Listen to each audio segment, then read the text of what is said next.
चर्चा करेंगे 17 फरवरी मंडे 2025 के डेली एडिटोरियल की, जिसका टाइटल है ट्रांजैक्शनल टर्न। इंडिया और यूनाइटेड स्टेट्स के बीच कैसे ट्रांजैक्शनल टर्न लिए जा रहे हैं, कैसे ट्रांजैक्शनल रिलेशनशिप फॉर्म हो रही है, इसके बारे में चर्चा करेंगे। और साथ ही साथ इंडिया को कैसे रेसिस्ट करना है ओवर ट्रांजैक्शनल डिमांड्स को यूनाइटेड स्टेट्स की, इसके बारे में हम लोग चर्चा करेंगे। तो यहाँ पे हम लोग देख लेते हैं कि क्या क्या चर्चाएं हुई हैं जब अभी प्रधानमंत्री मोदी जी यूनाइटेड स्टेट्स की यात्रा पे गए थे। तो यहाँ पे सबसे पहले आपको देख लेना है कि मेजर अनाउंसमेंट्स कौन से हुए हैं। तो सबसे पहले मिशन 500 का हुआ है। मिशन 500 क्या है? This AIIMS for $500 billion in bilateral trade by 2030। तो ये जो इंडिया और यूनाइटेड स्टेट्स का बायलैटरल ट्रेड है उसको $500 बिलियन तक पहुंचाना है। कब तक? 2030 तक, 2030 तक। इसके साथ साथ फ्री ट्रेड एग्रीमेंट साइन करना है, जिसका ड्राफ्ट तैयार हो गया है। पहला ड्राफ्ट तैयार हो गया है और कॉन्सिक्वेंटली अब पूरा ड्राफ्ट तैयार हो गया। फिर क्या होगा? टेरिफ रिडक्शन के लिए फ्री ट्रेड एग्रीमेंट साइन किया जाएगा। बहुत इंपॉर्टेंट तीसरा पॉइंट है ट्रेड डेफिसिट रिडक्शन। इसी के चलते इंडिया अब ज्यादा से ज्यादा इंपोर्ट करेगा यूनाइटेड स्टेट्स से, क्योंकि इंडिया और यूनाइटेड स्टेट्स का जो ट्रेड डेफिसिट है, जो घाटा है, वो क्या है? वो 45.7 बिलियन डॉलर का घाटा होता है यूनाइटेड स्टेट्स को। टोटल जो ट्रेड है वो है 130 बिलियन डॉलर का, जिसमें जो घाटा है वो यूनाइटेड स्टेट्स को होता है 45.7 बिलियन डॉलर का, जिसकी वजह से अब इंडिया को परचेज करना पड़ेगा यूनाइटेड स्टेट्स की एनर्जी, ऑयल और डिफेंस इक्विपमेंट। इसके लिए शुरू कर दिया गया है कॉम्पैक्ट फ्रेमवर्क, जिसके अंतर्गत मिलिट्री टेक्नोलॉजी और डिफेंस मॉडर्नाइजेशन पे काम किया जाएगा।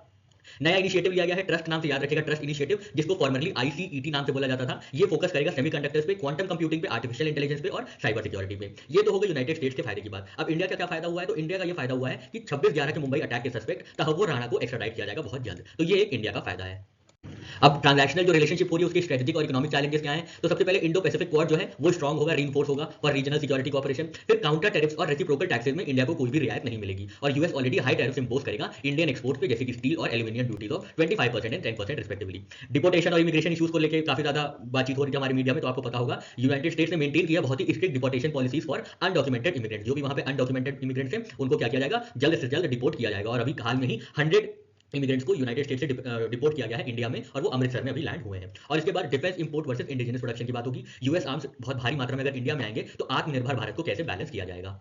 इंडिया की डिप्लोमेटिक स्ट्रैटेजी के लिए कुछ रिकमेंडेशंस दी गई हैं, जैसे कि इंडिया राइजिंग ग्लोबल पावर है, तो India must balance economic cooperation with US, but also must not seed strategic autonomy in terms of national interest. तो इकोनॉमिक कोऑपरेशन जरूरी है यूनाइटेड स्टेट्स के साथ, without seeding the element of strategic autonomy in terms of national interest.